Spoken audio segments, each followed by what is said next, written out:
Hi, this is the march and training method, and we're going to be going through the Turkish get-up and a few progressions. The Turkish get-up is built for stability and working on the cross-crawl patterns. Now, historically with the Turkish get-up, athletes did this exercise first before doing any other exercise with the kettlebell.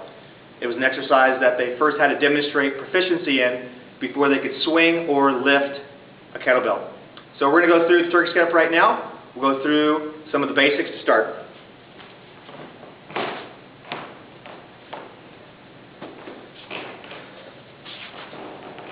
First, with the Turkish get-up, you're going to keep your weight on one side.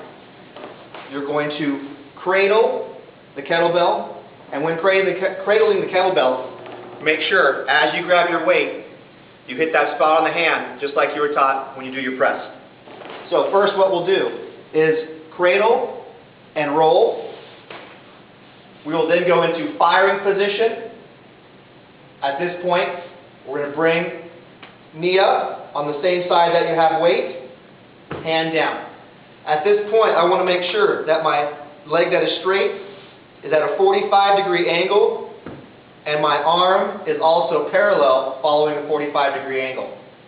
Now I'm going to perform what's called a crunch and press. At this point, I want to push this heel into the floor using my abdominal muscles. Breathe out, crunch up to my free elbow. Now I'm going to extend this hand, making sure that my right hand, elbow is locked back, fingers are pointing backwards. Now I'm going to perform the Turkish get-up tripod, bridging up, hips up as high as I can.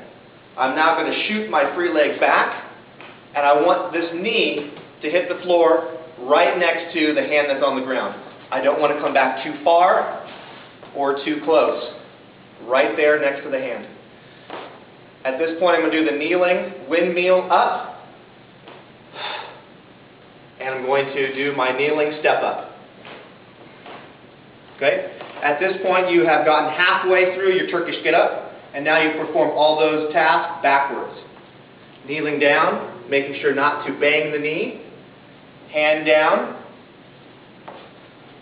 leg back up, making sure you raise the hips back up, coming down, slowly coming down to elbow, crunching back down, grabbing the weight in firing position, cradle, and roll.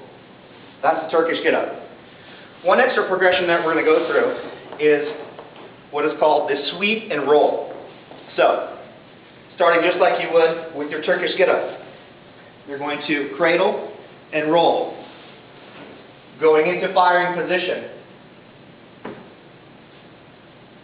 Okay? Now, before doing my crunch and press, I'm going to take this free arm, I'm going to sweep it as high as I can above my head, ideally to 180 degrees. If you cannot keep your armpit on the floor, if there's any space created, you've gone too far. You're only allowed to go as far as you can keep this arm flat on the ground. As you do so, you will roll into your sweep, making sure that this knee does not collapse.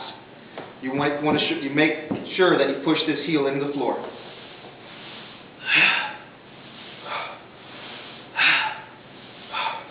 Now with your Turkish get-up, all those different exercises can be performed individually.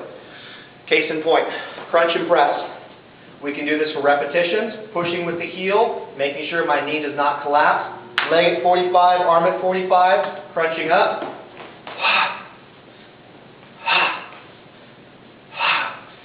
And then obviously switching other side.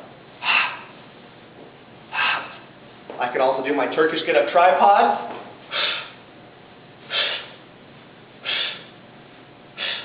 For reps, you can do the roll and sweep.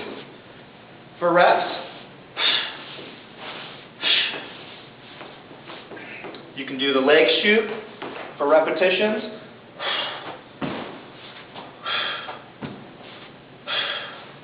You can do the kneeling windmill up.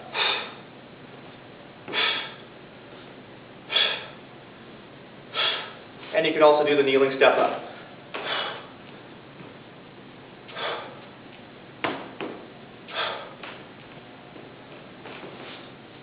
There you have it, the Turkish get up.